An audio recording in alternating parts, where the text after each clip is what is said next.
Hello, everybody, and welcome to another episode of the Sunday Service with the Atheist Reformation. Joining me once again is my co-host, Harry. How are you doing, Harry? I'm doing good, as Good, far as glad I to hear know. it. As far as you know, wonderful. Yeah. Because things are just blowing up right here, and we'll find out in 2 to 14 days if I'm still doing good. Oh, did you test positive for the Rona? No, I didn't, but I also haven't tested at all. But our infection rate is getting really high right now. Yeah, well, could be. If you were in Dallas, I would say potentially, I don't know, First Baptist may have had something to do with that. Um, oh, wait. That's not a story for this week. Oh, well, hey. That was a story 2 weeks ago, wasn't it? No, it was also a story again today. Uh, Because apparently Mike Pence visited. yeah. Yeah, not so smart there, Mikey Poo. It's not the way to go. Also, you can't pray the gay away. Just in case you were still wondering, you can't do that. Sorry. It doesn't work I think that there's way. there's bigger priorities of things to pray away right now. Hmm. Yeah, like, I don't know. I don't see a point in praying either way. Someone tells me I have a blessed day, it's like, oh, you have a magical day too. Would you really be offended if someone told you to have a magical day, though? Or would it just I become, I oh, that's wouldn't. adorable? I wouldn't, but I've had theists get mad at me for telling to have a magical day too when they tell me to have a blessed day. Yeah, I'd probably take the two off, just be like, and you have a magical day. I mean, if I went to Disneyland and they told me to have a magical day, I would be Right? like, They say have a I don't magically believe in enchanted magic, stay or but whatever or some shit like that.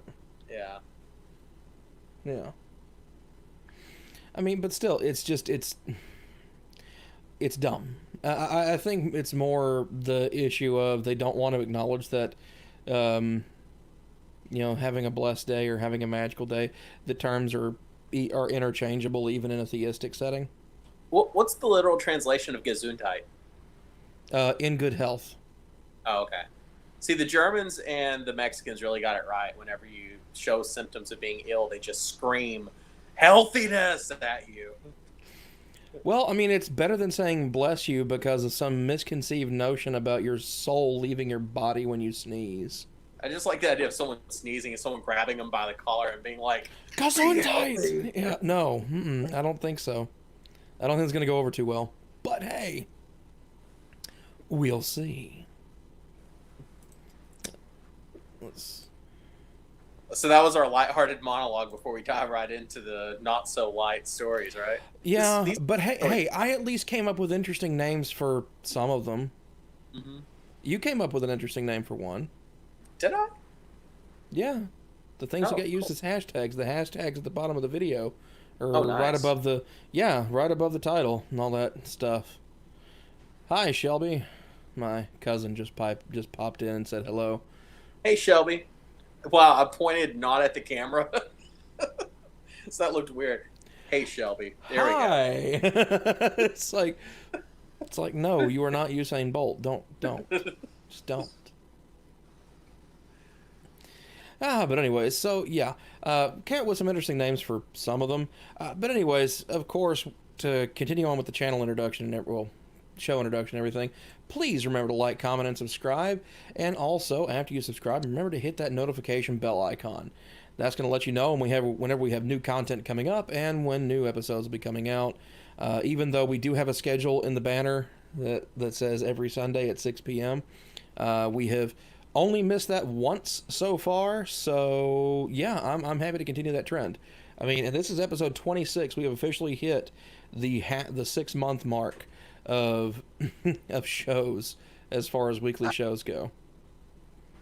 So hey, We've had some still around. reschedules though, but only one actual missed show. We've only had one missed show, but even then it was really just a reschedule. We just did a double show the next week or something like that. I think so. Yeah, Yeah. but either way. As always, all the links are going to be in the video description down below. You can check them out there. And of course, remember to follow the Atheist Reformation on Facebook at facebook.com/the Atheist Reformation. You can also check us out on Twitter by searching the Atheist Reformation, or if you really want to like search the actual at name, it's the Atheist REFO1. And the reason why it's that is because apparently the Atheist Reformation was too many characters or something. I don't know. Yeah, it was something. What's that? Is that the Atheist Refor one? Yeah, Refo, REFO, and then number 1. Refo one. Refoon. No. Refoon Madness. It's the number 1. Oh. It's a numeral. It's not 1 spelled out. It's 1.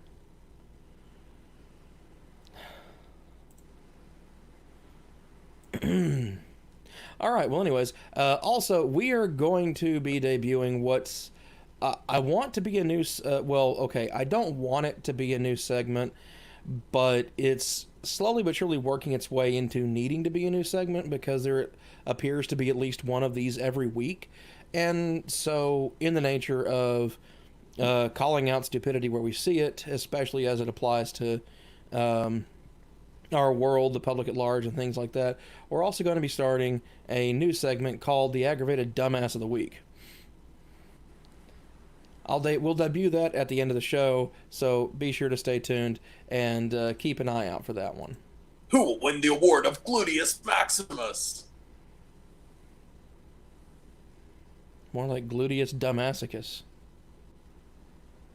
I'm kind of ashamed of myself for that one, honestly. You really should be. You should feel quite gluteus minimus about that right now. So anyway, let's break up the lightheartedness and talk about police brutality in India.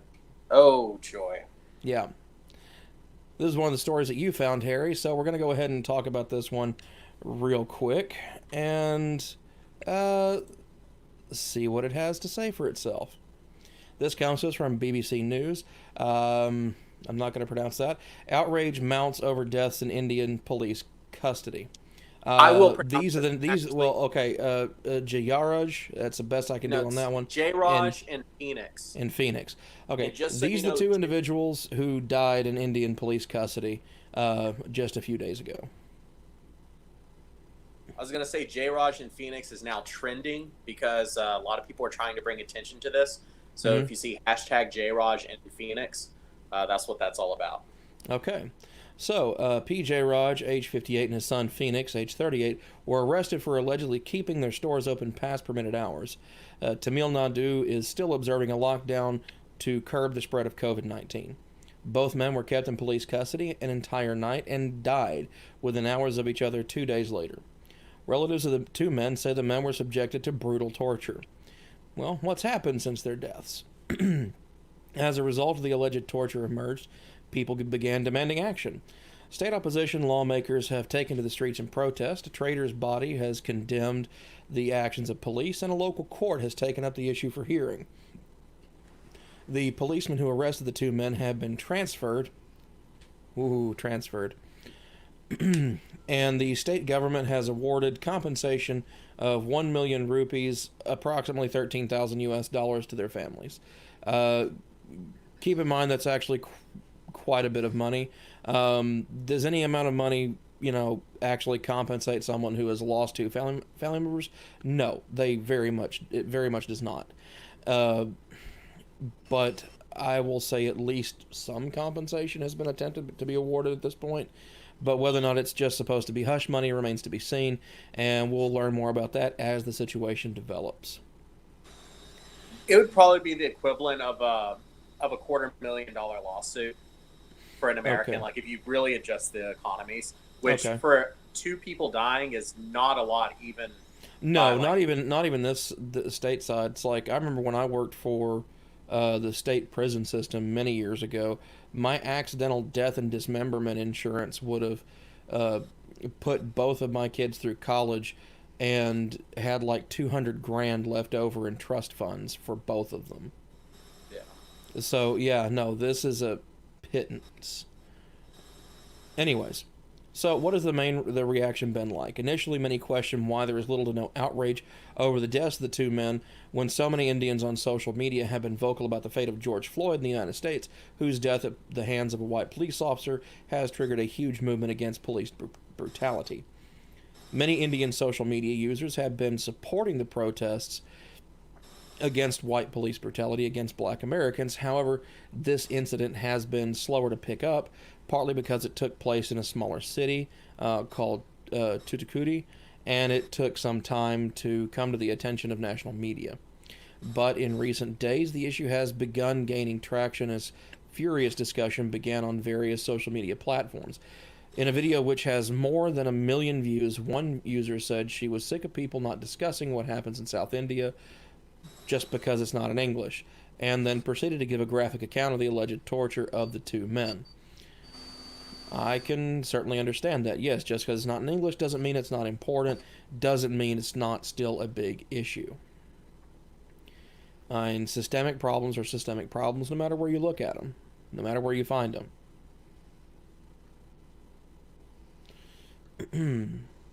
Other high-profile users are tweeting about this.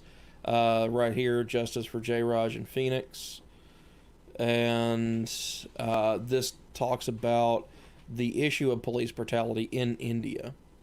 And it says the numbers are startling. A report by a consortium of NGOs against custodial torture have released a report in which they say roughly 1,700 people died in custody in India just during 2019. This works out to around 5 custodial deaths per day.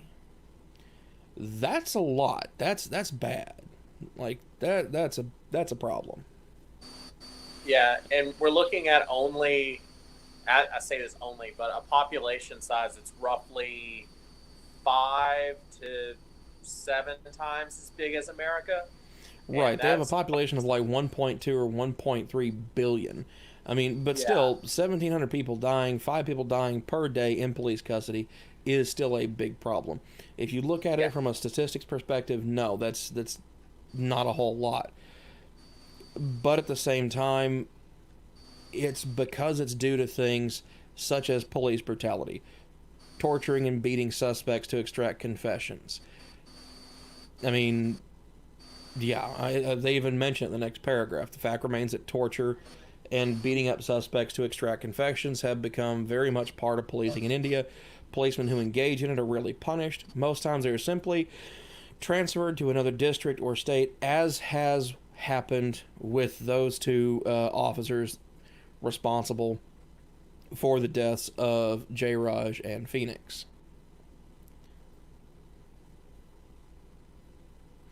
The rare times they are held accountable, judiciary have made stinging remarks about the need for reform.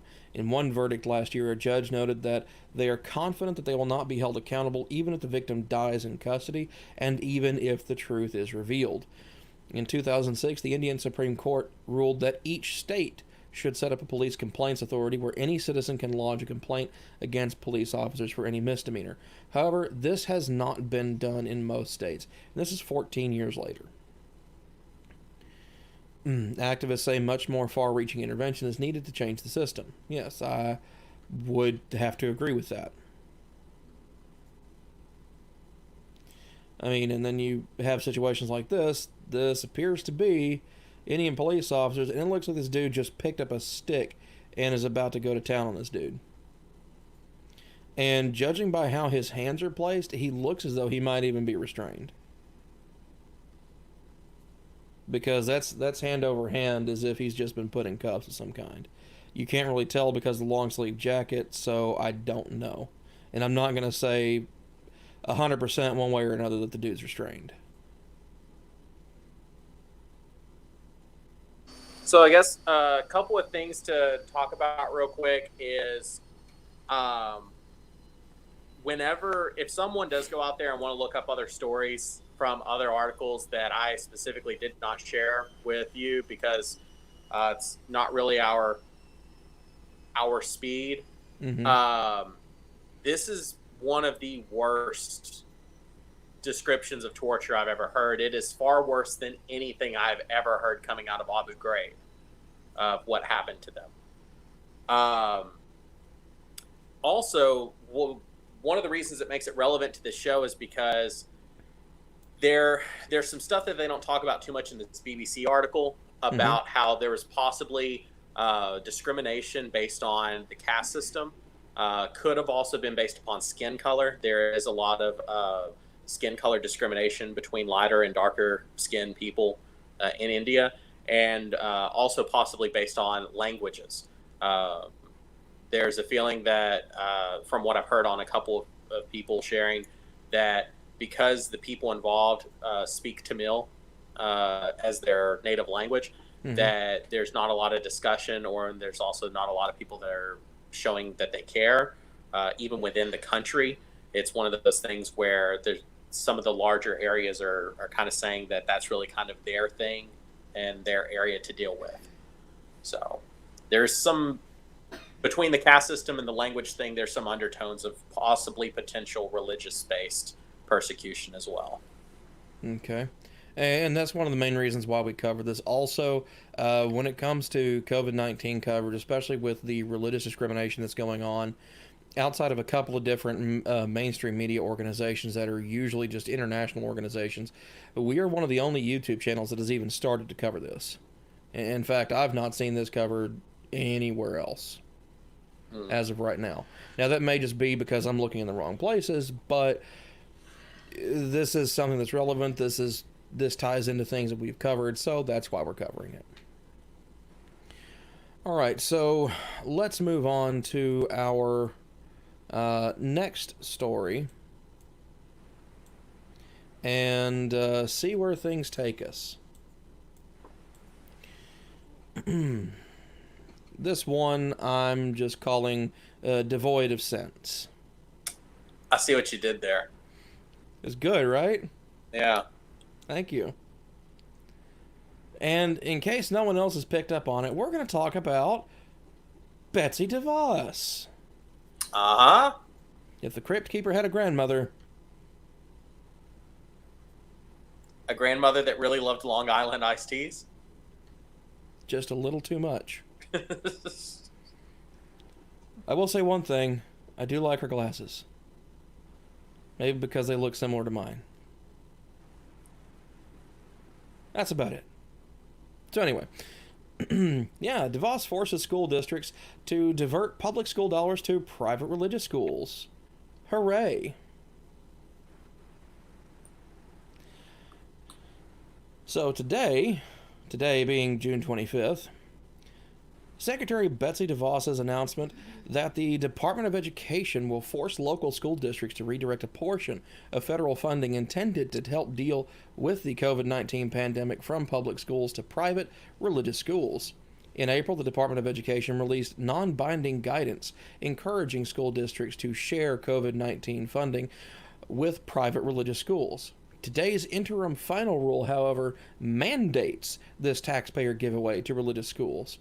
In response to this obligatory taxpayer giveaway to religious education, Nick Fish, president of American Atheist, released the following statements. Betsy DeVos is exploiting the COVID-19 crisis to achieve her Christian nationalist agenda, force school districts to transfer funds from evidence-based education to religious indoctrination. She admits as much, showing more concern for the more than 100 private schools that have already announced they will not be able to reopen following the pandemic than the hundreds of thousands of public school students in high-poverty areas. For once, DeVos must place the public interest above her private obsession with using taxpayer dollars to fund religion.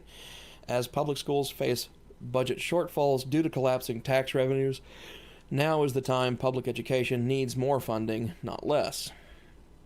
So, some harsh criticism coming from Nick Fish on that one. She has made statements in the past that certainly scream of wanting to force taxpayer funding towards religious schools, and now it seems that her true colors are finally starting to be shown. Harry, what you got to say about this one? I think that Nick's comments are perhaps a little off base, and I think that there's definitely some questions about it now, but I don't think it's quite as far as what's being shown. So the actual rule that's being passed limits the funding to safety equipment, cleaning equipment, and things that are used for sanitation purposes. It doesn't allow the money to be used for teaching or instruction or any of those sort of guidelines. It does allow for a limited amount of like remote learning, like supporting that, but it doesn't really address. I wouldn't say that it's really funding the private schools. It's more providing resources to deal with the new levels of sanitation and hygiene related to COVID. They do explain a little bit more that a lot of these private schools are located in urban areas with a lot of underprivileged children that don't have a lot of resources. So a lot of those students are given scholarships to go to these schools, and if those schools are shut down, then the flip side of the coin is that you're going to then be sending these students back into the public education system, which in those areas is already overcrowded. So it would increase the crowding by closing off the number of facilities. I think that's the idea behind it. However, anytime you're talking about diverting emergency funds from public schools to private schools, there's some more complex legal questions at play. So I understand the concern, but I don't think it's malevolent or pushing for a Christian nationalist agenda or anything like that. Yeah, I'm on the fence as far as whether or not it's Christian nationalism that's fueling her on this one. However, I do have to remain skeptical of her constantly, especially through this, because she has made so many statements in the past of trying to use taxpayer funding to fund religious education. She's made several statements about that. She's gone public saying those things. I even think she's tweeted it a few times, and that's going to color the narrative of this. It's kind of like whenever it can't be avoided, because she has made a career as education secretary of trying to do that. And now she's gotten to a point where, to some extent, she has achieved this. And so, regardless of what the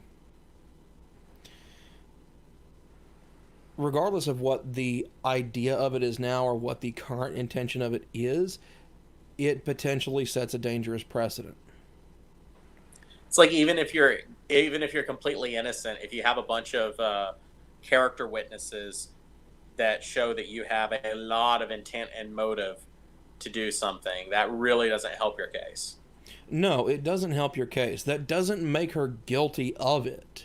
I'll be the first to say that. It doesn't make her guilty of it. I'm no fan of Betsy DeVos. I thought it was ridiculous when she was appointed as someone who has, from what I've been able to find, no background in education, being in charge of the education department for a country, because that makes sense. Fortunately, our education department doesn't do very much education. No, thankfully, yeah. I just wish it would do a little bit more as far as helping to establish at least some baseline curricula. I mean, I'm all for the states taking care of a lot of different things, so a little bit of my politics is showing, but at the same time, when that state level freedom of doing that leads to actual science not being taught in schools entirely due to religious motivations and religious attacks, I have a very big problem with that. And if they can't be trusted to do it, or if the population at this point, for one, I would think that the State Board of Education would not be an elected position. That would be something that is appointed by the governor. Would that be better or worse? It would probably be better, because at least Greg Abbott would put not a chiropractor in charge of it. Again, your politics is showing. No, that's not even politics showing at that point. You don't appoint a freaking chiropractor, or you don't elect a chiropractor to run and be in charge of listening to hearings about teaching curriculum for your state. Yeah, no, I agree with Voters you. of Texas, voters of Texas, when you did this, that was a dumbass move, and you should fix that. I'm just wondering about a lot of other states, particularly with the story we covered not too long ago with New York, if their appointees would have been fair and merit-based, or if it would have been political favor-based. Yeah, I mean, like, okay, there shouldn't be political bias, but there should at least be, you know what, I'm even fine with, I'm even okay with allowing the State Board of Education to still be an elected body, a population elected body. However, we need to establish new requirements, new qualifications for the positions. To serve on the State Board of Education, you must have X amount of years of experience as an educator. And then you have a certain number of seats, and each seat would have a specialization. You have one that science background, mathematics background, English, literature, reading, however you want to do that one, history, and then you would ideally have your chairman of the Board of Education be someone who has experience running an educational institution, such as a principal or other sort of administrator. And so I think by establishing some baseline qualifications for that, by setting that up to where to even run for the position, you have to have this background, that would go a long way. And for anybody who may be picking up on that I seem to have an issue with chiropractors, yes, I do. We'll find out more about that later on. In today's episode or in live? In today's episode. We're going to find out another reason why I don't like chiropractors. Yeah. I mean, okay, you're a professional back cracker. Awesome. Anyways, so let's move on from the Crypt Keeper's grandmother and talk about your two hashtags, Harry. The Tennessee Risky or Praying Hookie. There's two installments to this story. The first one is this story from talking about this is a call to action that was done by American Atheists back on June 12th to tell Governor Lee not to force school boards to promote religious indoctrination. Tennessee lawmakers just passed a bill trying to force public schools to promote religion. This extreme bill, House Bill 2542, Senate Bill 2473, requires that schools allow students to leave class for an hour each day for religious instruction. The last chance to stop the bill is to get Governor Lee's veto. If Governor Lee signs this bill into law, it will be the broadest church release time bill in history in the country, going into effect this fall. Shouldn't let it happen. Links to contact Governor Lee. Too often these church release time laws are used by evangelical groups to access unchurched students within schools to pressure and proselytize them. Mandating that schools participate in these programs leaves atheist and religious minority students vulnerable to bullying and harassment and takes away valuable instruction time from teachers. The last bit, I wholeheartedly agree with. It definitely takes away valuable instruction time. They're already expected to cover a large amount of material in a short amount of time. To take more time away from instruction in things that actually matter, such as understanding mathematics, understanding history, understanding science, to go to church or choir practice or recite some Bible verse is ridiculous. I know you'll probably disagree, Harry. So I would, but probably not for the reasons you're expecting. Okay.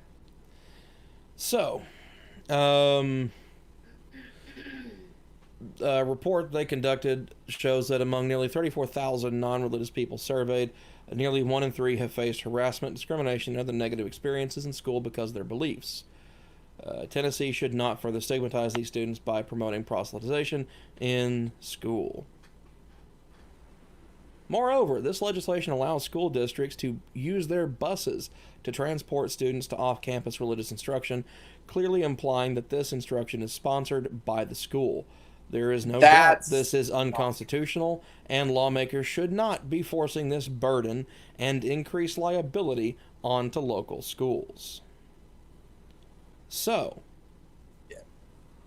what's your disagreement, Harry? We'll talk about that before we move on to part 2 of this story. Disagreement with everything, or just that last one? Because I have a major contention with that last sentence. Which one? The fact that it's unconstitutional because they're using buses to transport them? Yes. So no, I mean that's straight up, that's obvious. Well, the contention is the way the law was written. It specifically states that they can only use it if the school is given equitable reimbursement. So they will not be using school resources for transportation. If the school provides transportation, then the parents of the children involved must pay for the time and the gas and everything else. They basically have to rent the buses if they're going to be used. Okay, but that's still the school accepting liability for this. I could see, yeah. The reason is that they actually rewrote the law. So I guess going back, if you want to hear the background now, or we can wait until after the second part of the story. We'll talk about the background now before we go into the rest of it. All right. So what was happening is, last fall, some school district decided that once a month they were going to have like a church day, and they would send students for 1 hour, if their parents were okay with it, to go and sing and pray and have like 25 minutes of like a Bible study, and then they would come back. This is a pilot program in one particular district. They tried it. They were like, okay. And the first thing that struck me was that that's 1 hour a month. That's really not that bad. I'm thinking about how much of a disruption pep rallies cost, which, you know, is about once a week for maybe an hour and a half or 2 hours. So that was the first thing I thought. 1 hour a month, that's not that terrible of amount of time, but it is kind of weird that the school's transporting people back and forth. That apparently, that pilot program stops. There's been some complaints about it, and that was covered. I'm going to interrupt you here for a second. Pep rallies in Texas don't really have that much, or at least in Texas, don't really have much of an issue with that. I remember when I was in high school, they altered pep rallies to where they actually occurred before the first bell rang for school. And so the only disruption was I, as a member of the band, would have to get there a little bit earlier to grab my sousaphone and go to the gym. Yeah, our pep rallies at first were, I think, the last hour of the day. So they would effectively completely interrupt your last period class. Mm-hmm. And then later they moved it to the beginning of the day because people were just skipping the pep rallies and going home. And they were like, no, football is God, and you have to go worship him. And depending where you are in Texas, yeah, football is God. And so they would make it the first period of the day. So you would go to class, check in, and then everyone would march their happy to the pep rally. They cut it down to 45 minutes, and then they took 5 minutes off of every other class during the day so that you could still go to all your classes and have all of them interrupted equally. Mm-hmm, yeah. It's still a bunch of bullshit. But no, that was for 1 hour a month. However, this was rewritten to go for an hour a day. Yes. This is each school day. I still have a problem with it being an hour a month because that's still the school, a public school, a state body promoting a religion. That's already an issue with the Establishment Clause. That's already a constitutional issue. and I have a problem with that. So the way they wrote it now is it's an hour a day, which that's a lot. That is a pretty substantial portion of the day. Considering that the average class day or school day is around 6 hours of actual instructional time, that is 5 class days a month being missed. Yeah. It's pretty intense. So the new version of the law expands it to up to 1 hour of a day. It's not mandated it has to be an hour every day, but it's up to an hour of a day is allowed. It's the parents would have to be responsible for transportation. The school board could not use their funds or could not be at cost for the transportation. So that's one improvement over before. So the state isn't technically paying for it. Yeah, but the state is promoting it. They also completely rewrote the name of the bill and its intent. So now it's like some kind of off-site remote instructional thing. And it they renamed, they gave it a euphemistic name to make it sound less nefarious than it is. Well, yeah, but now there's like a satanic group that wants to have like a satanic learning class for that hour. Good. They should do it, because then that'll get the hyper-Christian assholes that are in the state government in Tennessee to repeal this crap toot fucking sweet. So it's like, I'm wondering if you could use it to like work on your golf game for an hour a day, or like what the guidelines are. Because right now it's just really vague, that you can basically get out of school an hour a day if your parents say that they have something they need you to be doing. So. Yeah, I know. There's already not enough class time. Like, summer break is way too long. I'm sorry. There's a reason why there's 27 other countries that graduate more scientists, mathematicians, and engineers than we do, and doctors for that matter. And part of that is better educational systems, education that runs more during the year than our system does. Yeah, don't they have like little 3-week breaks in between semesters, and they do like 3 or 4 sections? They have like a 3-week break in between semesters. You generally have 3 semesters a year. They get a little bit less straight up holiday time off. Instead of like instead of like a month, like for Christmas break, you get like 2 to 3 weeks. 3 weeks if they've got it set up where the semester breaks at that point. And then you have that 3-week break, and then you go back for semester 2, and then right around where we would have Memorial Day or something like that, there'd be another 3-week break, and then semester 3 pops off or something like that. Either way, it's a better setup than what we've got, and students are in school generally about 10 months out of the year. Yeah. 9.5 to 10 months out of the year. And are better educated. They even transfer to go to universities here in the United States, and they do way better than some of our students do, because they are better equipped from the word go. So anyway, continuing on with the next half of this travesty, and trust me, the pain train just keeps rolling. It only gets worse. Tennessee Governor Lee signs most extreme church release time bill in the nation. Congratulations, Governor Lee doubled down. Would you expect any less? No, not really. I mean, with such a unoriginal name like Bill Lee. Yeah, it just gets worse the longer you think about it. Anyway, so today the National Religious Equality Watchdog Organization American Atheist denounced Tennessee Governor Bill Lee's decision this week to sign the most extreme church release time bill in the country. House Bill 2542, Senate Bill 2473 will force public schools to excuse students from class for 1 hour each school day for outside religious instruction, even if it interferes with education. By taking advantage of the disruption in public education caused by the COVID-19 pandemic, Governor Lee and Tennessee lawmakers have passed an excessive bill that will have devastating consequences for public education throughout the state, said Ellison Gill, Vice President for Legal and Policy at American Atheists, who submitted testimony opposing the legislation.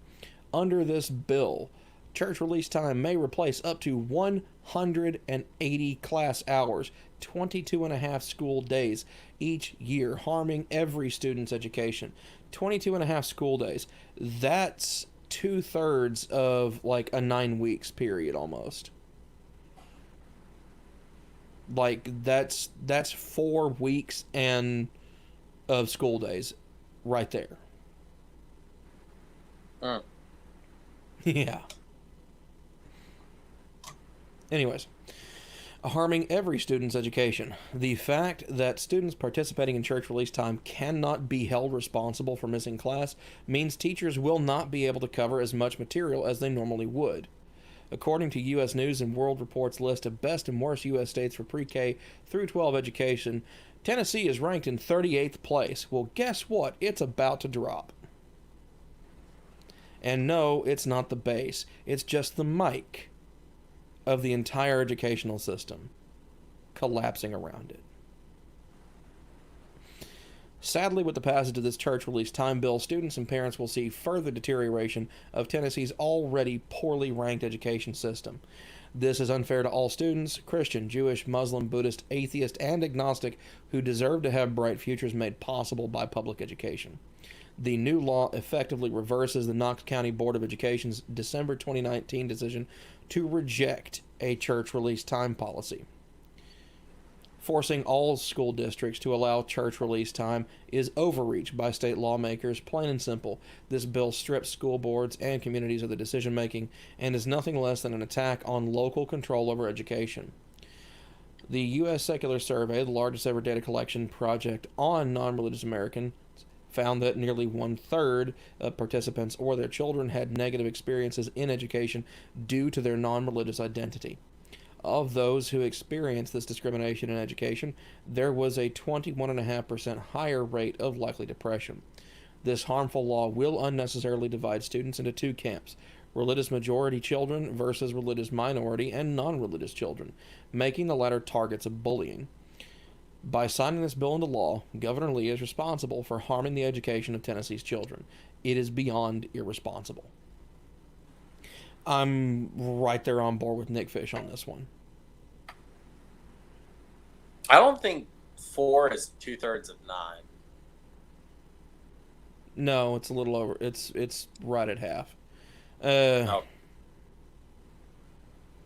Anyway, that's not really an important point, but yeah, I guess the only thing I would say is that it's not required. It's a little disingenuous to say it's requiring schools to do it. It's requiring schools to make that available, and also requiring schools to not hold students accountable for missed class time. Right. Yeah. That is right there. That practice alone, not allowing them to be held accountable for choosing to do that, already is a constitutional issue, because that is a state organization telling the state organization that they cannot hold a student accountable for missing required class time. And so it's entirely due to a religious issue, like it's religious preference. At that point, okay, I guarantee you there's going to be a school in the not too distant future where there's an atheist student who says, "Hey, I'm an atheist. I want to take advantage of my hour and just go screw off and hang out in the cafeteria or the library for an hour." Or something to that effect. Yeah. And they're going to hold that student accountable. and that student's going to get penalized for it in some shape, way, or form, and it's going to start a lawsuit.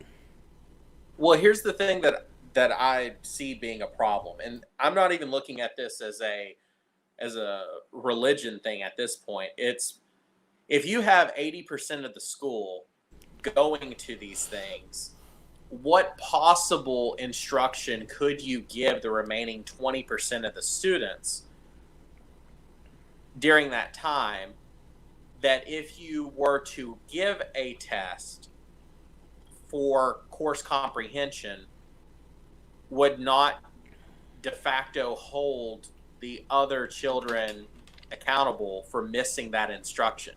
You know, you're talking about 22 school days out of the year of worth of instruction that you're either just going to flush down the toilet for the students that don't go, which means they're going to be sitting there twiddling their thumbs, or you're going to give them special instruction that the other students aren't going to get, and those other students are going to end up failing some tests. Yeah, but if they're not able to hold those students accountable that elect to take advantage of this, whether for goodwill or ill will, then the former is what's going to happen.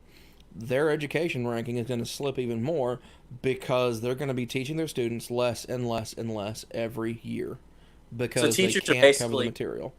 They're going to have less work to do. It's not even that teachers are going to have less work to do. It's going to be that students are going to miss essentially a month of class each school year.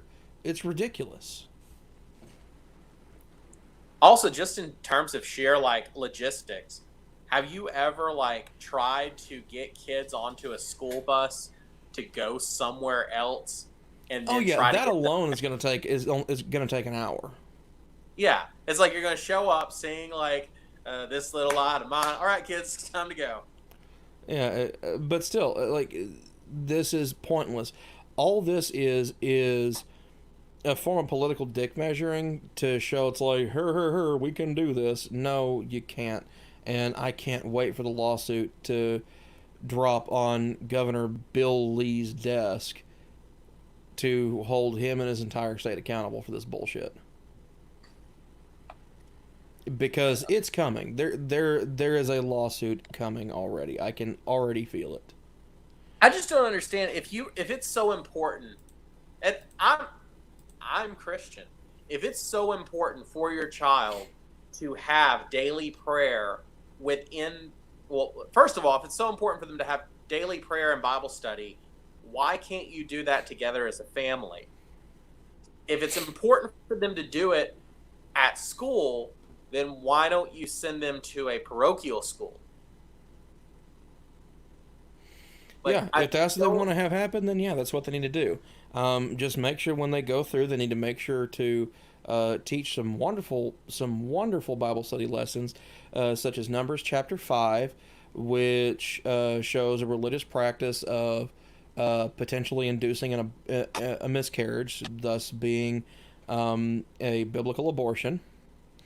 Should cover some Levitican laws, or some laws in the book of Leviticus, where it says that you're allowed to beat your slave nearly to death, but as long as they don't die for at least 2 days, it's perfectly okay. And you can just keep doing that, real good, wholesome stuff. And in fact, while you're at it, let's talk about the 10 Commandments, and that what actually went in the Ark of the Covenant.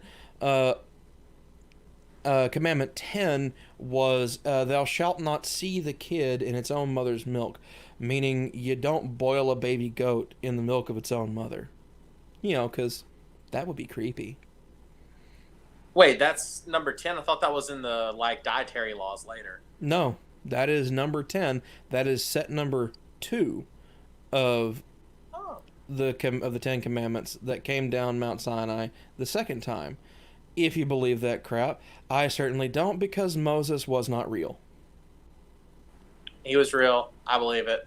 No, Moses is a mythological character. He is a composite character made up of people like Pharaoh Sneferu, Sargon of Akkad, and King Hammurabi.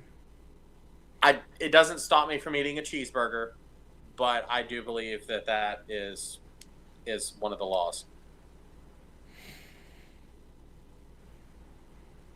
What? Chicken fried steak, delicious. What? Okay. I don't get it. That's where the whole thing about not putting like meat and dairy together is. Been expanded from that rule about simmering a calf in its mother's milk. Oh, yeah. But still, so, okay, not mixing meat and dairy, well, man, you just, like, missed out on a whole world of culinary amazingness for 1,000 years because you decided to listen to some dumbass in a robe with a stick. Okay, that's like your people's entire cuisine is meat and cheese together.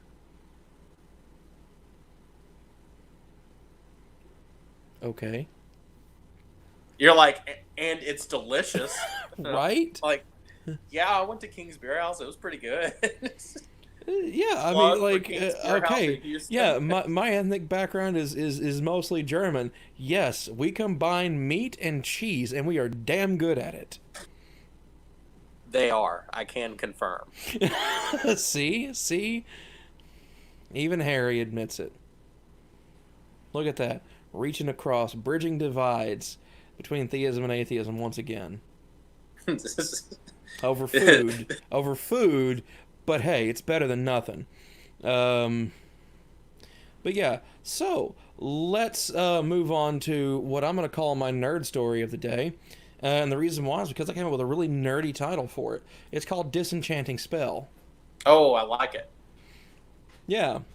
And this is coming from a Christian perspective. This is out of a paper called The Advocate.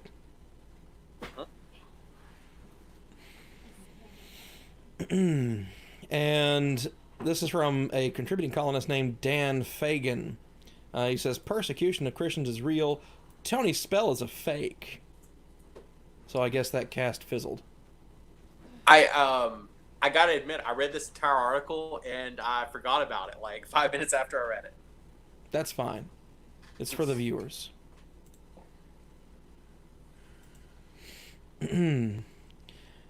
Stupid is as stupid does, Forrest Gump once said. The idea is one's actions make them stupid, not their accent or the way they talk or look. Jamie Coots is a perfect example. Coots pastored a snake-handling church in the Appalachia region. No, I'm gonna go with stupid, because snake handling. Yeah, stupid as a stupid does. Rattlesnake he was holding during a worship service bit him. He's dead now. Stupid is as stupid does. Okay, I'm cool with that. It's not nearly as bad as what the Reverend Tony Spell, pastor of the Life Tabernacle Church in Central, is doing. Spell continues to conduct services despite Governor John Bell Edwards banning any gatherings of more than 50 people to contain the deadly and quickly spreading coronavirus. While Coots' stupidity cost him his own life, Spell's could end up costing the lives of those in his church, city, and region. Spell told CNN his church in Central drew about 1,000 people this past Sunday, in part by busing in worshipers from 5 different parishes. Wow. So,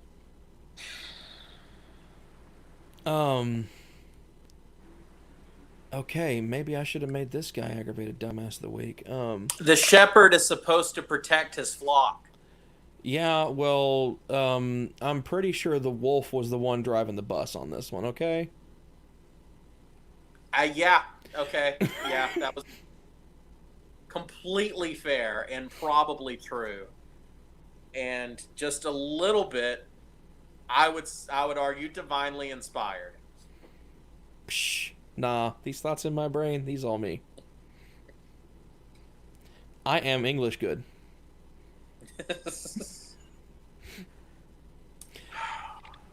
Spell told, video taken by a Baton Rouge television station shows congregants last Sunday huddling tight, hugging each other in close proximity in a large tent set up in front of the church. Many of them were elderly. Huh. Let's see. Harry, pop quiz. Of the mortality rate of COVID-19 patients, what age demographic is the ones that are most likely to die from a resulting infection? Elderly. Elderly. Okay. And question number two. Remember, there's no gotchas on this quiz. What is true or false? Hugging elderly people is exactly what you should do to stop them from getting coronavirus. That'd be false. That'd be false. Okay. Another true or false question. Putting groups of elderly people in close proximity in a myriad of other people that they don't know, haven't met, are completely unaware of their current health situation. That's a fantastic way of preventing coronavirus spread. Is that true or false, Harry? It would be false. Can I get bonus points if they're travelers from outside of the city? You can indeed, Harry, and in fact, they are. Bonus points have been awarded. So, all right. Now for the lightning round. On a scale of highest to lowest, of unfortunately misinformed, maliciously ignorant, malevolently stupid, or aggravated dumbass, at what point on that scale would Reverend Tony Spell fall? Given all information. I would say this is probably aggravated. Aggravated dumbass. Okay. So, well, let's hope that what he ends up winning is a lawsuit. And that's his grand prize. I feel like he's probably going to be removed from the office. Like, if something were to happen as a result of this, I have a feeling he would be stepping down. Yeah. Oh, it gets better. So we said that many of them were elderly, right? Mm-hmm. Well, that was the second one that Spell had held in defiance of the governor's ban. That's number 2. And he also says he'll gather his flock again the next week. The virus, we believe, is politically motivated. Oh yes, we are firmly in aggravated dumbass territory now, said Spell. We hold our religious rights dear, and we are going to assemble no matter what someone says. Dan Fagan placed calls to Central Mayor David Barrow and Chief of Police Roger Corcoran to ask why they continue to allow Spell to gather large crowds in violation of the governor's order. Neither returned his call. He also didn't hear back from the governor's office as to why the state hasn't intervened. So, to quote the Joker, what'd your balls drop off? Yeah, I don't think I need to put a spoiler alert there. The movie came out in 2008 and it was fantastic. And if you haven't seen it, you're either living under a rock or you're Steven Anderson. It's kind of both, though, isn't it? No. There's a difference between living under a rock and wanting to hit him with a rock. Okay. So, here's my question about all this is I can understand if you feel that they're not wanting you to have church, you're still going to push forward and have church. I believe that you should probably make online sessions available to the congregation. That would be a very thoughtful way of still pushing forward. There's no reason to have 100 people together. You just need to have a minimum amount of, maybe 5 or 6 people together in a household watching the stream is good enough. And everyone's kind of watching together. That's good enough. Yeah. I mean, you want to be there in person and that option is open, and he wants to do that, that's up to him. But people shouldn't be bullied or forced. What I really don't get is bringing in people from other parishes. That's the part where... Yeah. I believe that this, if I were to correct Spell's statement where he says, the virus we believe is politically motivated. We hold our religious rights dear and we are going to assemble no matter what someone says. I believe it would be more along the lines of, this dumbass move, I know, is politically motivated. I don't care about the health of my congregants, and we're going to assemble no matter what science says. Yeah, I don't understand. That seems like a more apropos statement coming from someone in the aggravated dumbass territory, as Tony Spell has firmly planted himself in. And you know what? I think it's time to just cast a spell right out of his position at that church. I see what you did there. And it was beautiful. Now, for the record, politically, I don't think that the virus is politically motivated. I think that a lot of the reactions to the virus are some of them motivated, I believe are. But even with me having that view, I don't think it's ever appropriate to try to, I don't know, force people to do something that they otherwise might say is probably not a smart decision for them. Yeah, or to facilitate bad behavior that you normally wouldn't do. You normally wouldn't bust people in from other cities. The whole thing is a publicity stunt so he can claim persecution points. I mean, this. Even the dog doesn't like it, and we know how sinful dogs are.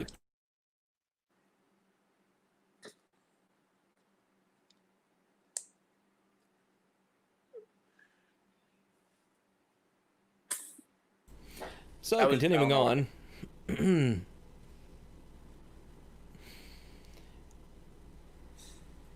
Spell told CNN, if they close every door in the city, then I will close my doors. But you can't say retailers are essential, but the church is not. That is persecution of the faith.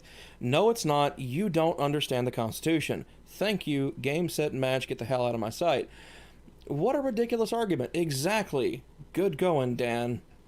If Edwards banned gatherings of more than 50 people for churches only, then Spell playing the persecution card would hold water. Yes. But his comparing holding church services to other businesses allowed to remain open is silly. I'm going to go with stupid. People need to buy groceries, fill their vehicles with gas, go to the bank for money, and see a doctor if necessary. That's pretty much all that is still open at the time of the writing of this. Many Christians continue to worship by watching services online. It's not the perfect scenario and is likely costing churches dearly, not being able to take an offering, but it's a sacrifice most, if not all, Louisiana pastors are willing to make, knowing it will save lives. Spell's claim of religious persecution is a mockery of a legitimate issue. We've seen business owners across America who refuse to condone the gay lifestyle, forced to shut their doors as a result of heavy government-imposed fines. Businesses standing up for traditional family values have also been the target of gay activist lawsuits looking to shut them down. San Antonio recently banned Chick-fil-A from opening in its airport since the fast food chain supports pro-family values groups, and so on and so forth. So, what state is he from again? Dan Fagan? I don't know. Didn't it say something about a Louisiana law? That's where Spell's at. Okay, so I take this back. He is not busing people in from out of the city. He's busing people in from 5 different counties. Yes. Wow. Yeah, it's that bad. Oh, Robert Jeffries. It is obvious that was being used as like the religious, like other parishes. No, like this is in Louisiana. The dude is going to effectively other counties and picking people up and busing them in. That's messed up. Like, all it takes is that bus driver, those 2 or 3 bus drivers, however many bus drivers, one of them has the Rona and doesn't wear a face mask, because none of them are wearing face masks. Because they believe the virus is politically motivated. I've never seen a virus walk up and hit a button on a electronic ballot system. So I don't see where that argument's coming from. It's stupid. How many counties or how many parishes are in Louisiana for our viewers that are not from the South of America? I don't know off the top of my head. Probably about 100 or so, 90 to 100, something like that. Because I thought it was like, Texas has 254. okay, yeah, that's a substantial portion of the entire state. On average, a parish in Louisiana probably has a population between 5 and 20,000. I'm gonna look this up real quick. Okay. So to continue on talking about a couple of other things, I could have sworn they only had like 70 parish. That may be. It's less than 100. It is obvious that the government's motivation in this is to protect the well-being of individuals, said Robert Jeffries, pastor of the First Baptist Church in Dallas and a close advisor to President Donald Trump. Okay, so Bob Jeffries, you want to say that, but then you host Mike Pence at your church with tons of people there. Bob, you agree that the government's motivation is to protect the well-being of individuals, but then you go and host Mike Pence at your church to a full house while the pandemic is still ongoing. Bob. Anyways, Harry, go ahead. 64 parishes, which means it is parishes. Effectively 1/10 of the entire state. And Louisiana is not a small state, mind you. It's not a large one, but it's not small. Yeah.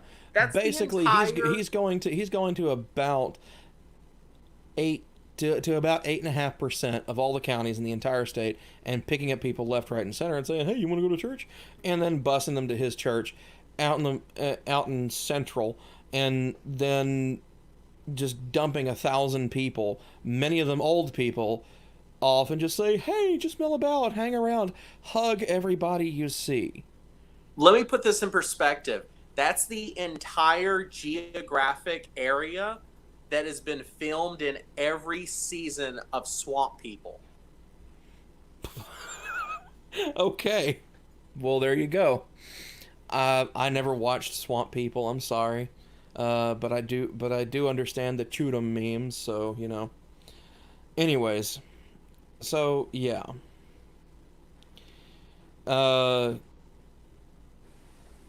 Spell's reckless and dangerous attempt to portray himself as a crusader for religious freedom is beyond reprehensible. It is time for authorities to shut him down. If they don't, Spell's idiocy will lead to the death of some who would have otherwise survived. I agree. Spell, you're an aggravated dumbass. Stop it. Pull your head out and stop it.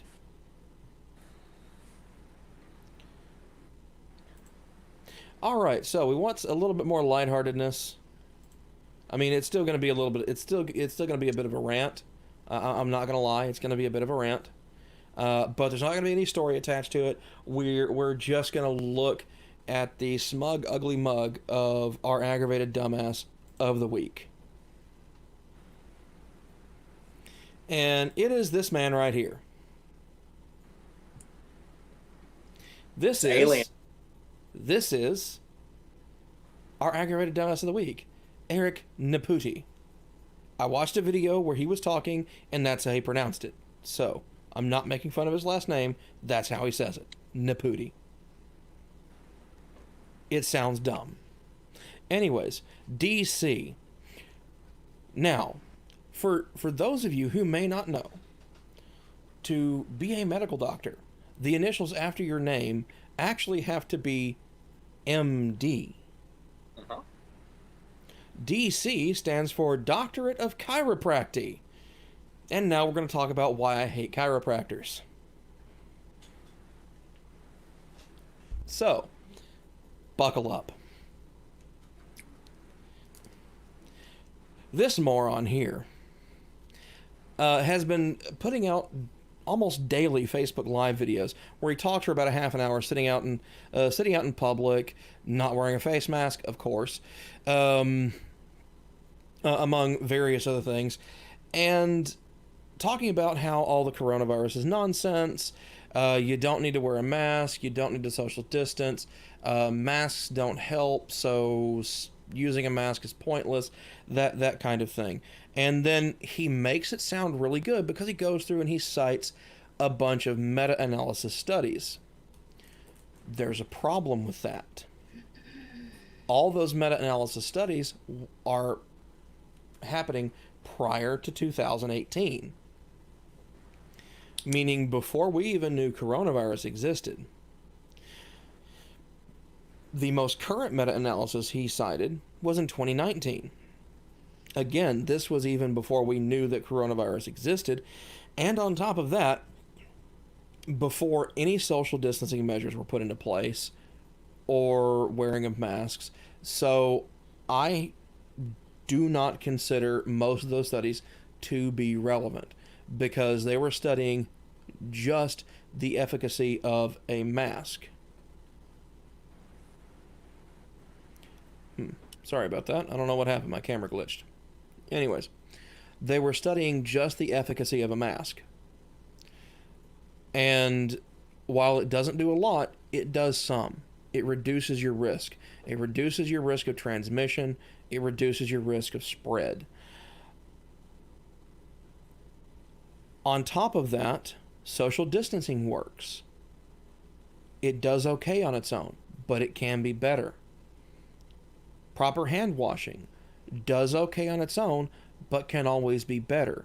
When you combine the wearing of a mask in public, when you're going to be around other people, maintaining your 6 feet of social distancing, as well as either carrying a little bottle of hand sanitizer around or practicing good, proper hand washing techniques and doing it often, all of those things together create a good barrier and a good defense against transmission or contraction of COVID-19, even better than each one of those individually just added up. The process as a whole is greater than the sum of its parts. So don't listen to assholes like this. And another really good reason to not listen to stupid people like this is going to be found on his website. This is the guy that this is the same one that I always see shared on Facebook where it's like, yes, real doctor says... No, he's not a real doctor, he's a...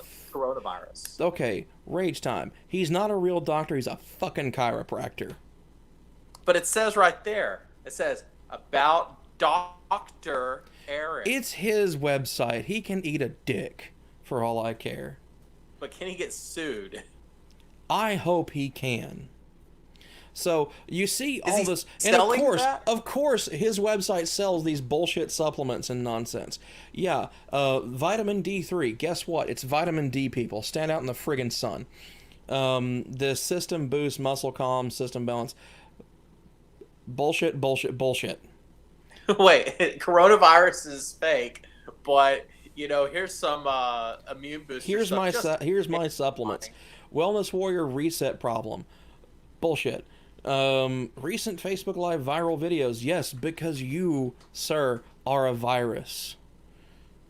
You look like a shaved testicle with glasses. Also, this one right here. If you can't see it, I'm gonna zoom in for you.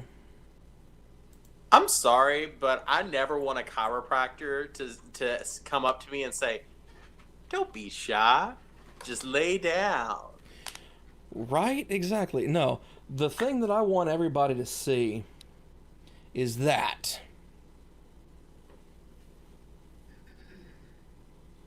What's Candida? Candida albicans, aka the fungi that causes yeast infections in people. If I drink water, No. This is called Killing Candida Natural Cleanse. This jackass. You will discover a simple at-home test to see if you have too much candida in your body and a natural cleanse to eradicate this deadly pathogen before you get cancer. this jackoff is promoting that you can somehow get cancer from having a fucking yeast infection. Oh, I know about that theory. The theory is no, that it's not a theory. It's a bullshit conjecture with zero scientific backing. It's based on not understanding how causation is not linked to correlation, because people with compromised immune systems are more susceptible to fungal infections like yeast infections. It's because of all the immunosuppressants that you have to take while they're trying to kill the cancer in your body. Yeah. So yeah, you might get a little thrush. You might get a little yeast infection. You might get a bad one. It'll suck. It'll hurt like hell. But no, that didn't cause you cancer. Don't buy this bullshit. Don't listen to this jackass. Oh, and it gets even better. You want to know what this piece of shit's emergency 24-hour or less COVID cure is? Hang on. I'll show it to you. I got you. I was just going to let our viewers know that if you ever hear someone saying the conspiracy theory that cancer doesn't exist, it's a fungus that infects your body and spreads out, that's what they're talking about. Uh-huh. That's what they're talking about.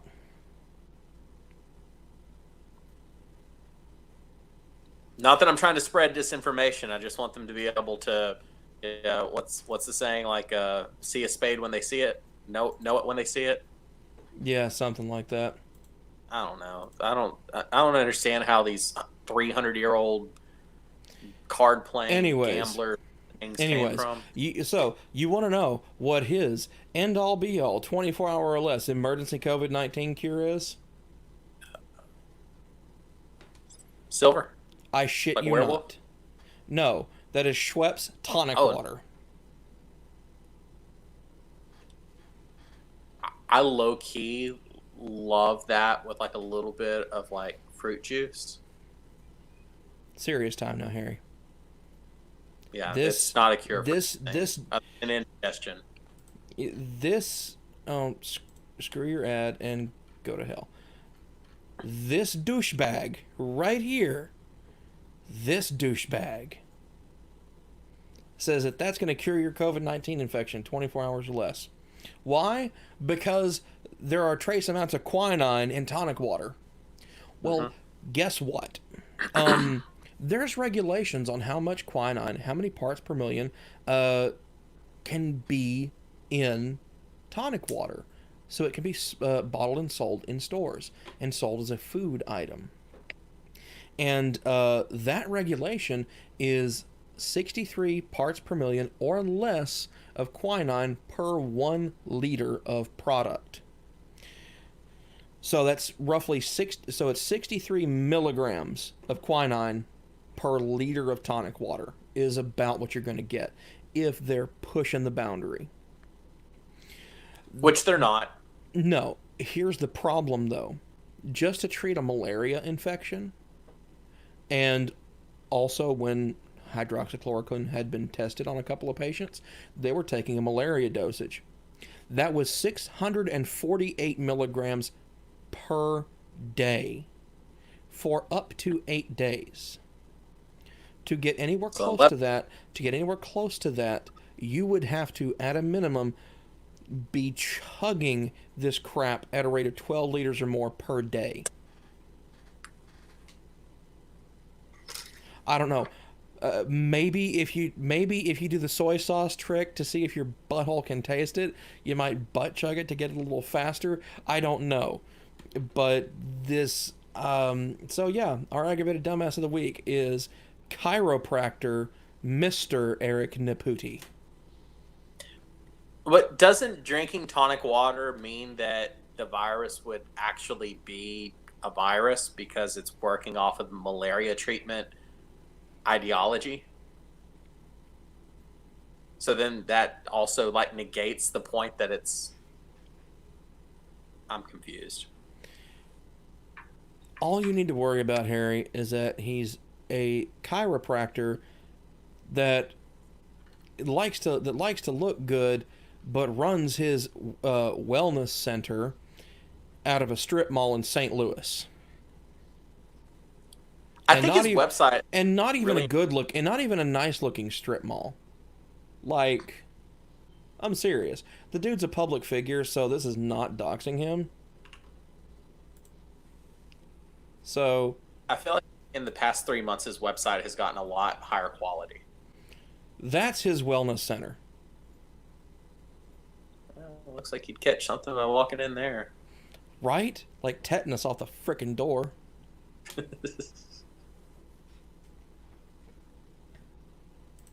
So anyway, yeah. This douchebag thinks that'll cure your COVID, and that you got to regulate the amount of the amount of candida you got in you to prevent cancer. No, cancer is unregulated cell growth. Treating a yeast and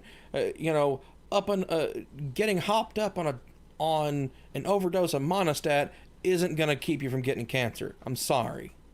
Can we go back to that picture of his shop real quick?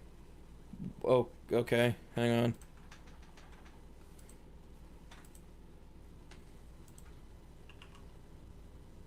Because I need to let the audience know something for a second. Okay.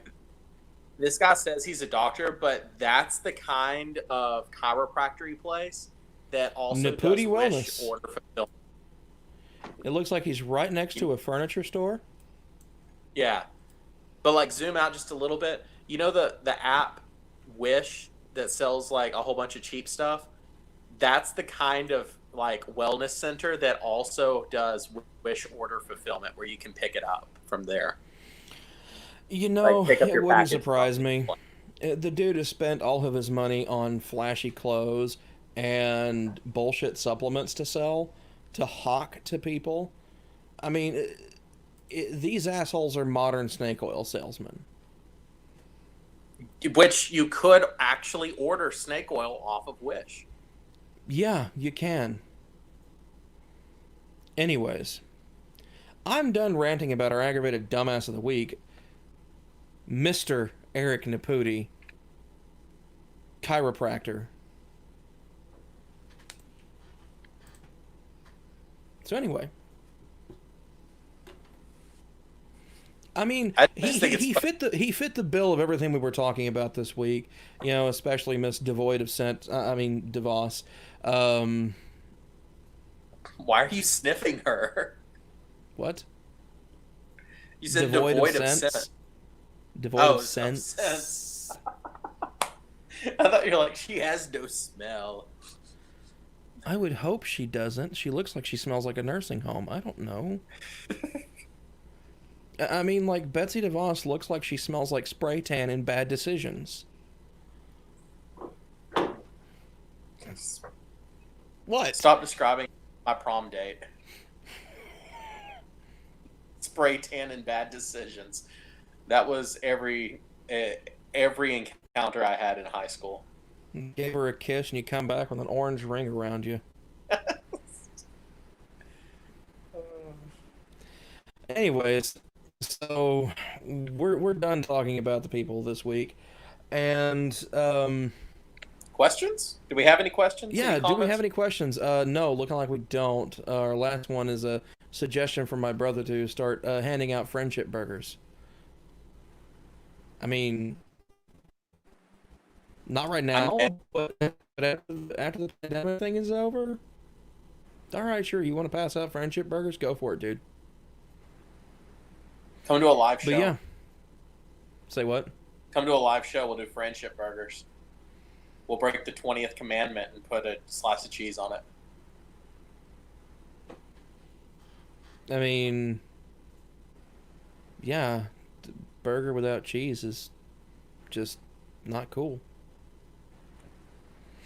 But anyways, I hope everybody enjoyed the show tonight. Enjoyed the little rant we had today. Had our little corral of douchebags anonymous for our stories this week. And as always, remember to follow the Atheist Reformation on Facebook.com/the Atheist Reformation if you want to be on the show. Have a suggestion for or an idea for a show, something you want to see covered in a short form video, or you want to be on Discussions with Atheists because you want to talk about your beliefs, feel free to shoot me an email at theatheistreformation@gmail.com. I do check that email daily. In fact, it's the tab right next to this current stream monitor. As always, if you want to check out the articles, they are all linked in the video description down below. Please remember to like, comment, and subscribe, and hit that notification bell icon so that... Hello, Cattail. So that you can be notified of when our next shows are going to be airing, any additional episodes, short-form videos that will be starting to come out, as well as other content. Thanks again for tuning in, and we'll see you all next week. And remember, don't be an aggravated dumbass like Mr. Eric Naputi. And as always, reviving the old public service announcement, eliminate bad ideas by vaccinating with critical thinking. Thanks, everybody, and have a wonderful night. Bye.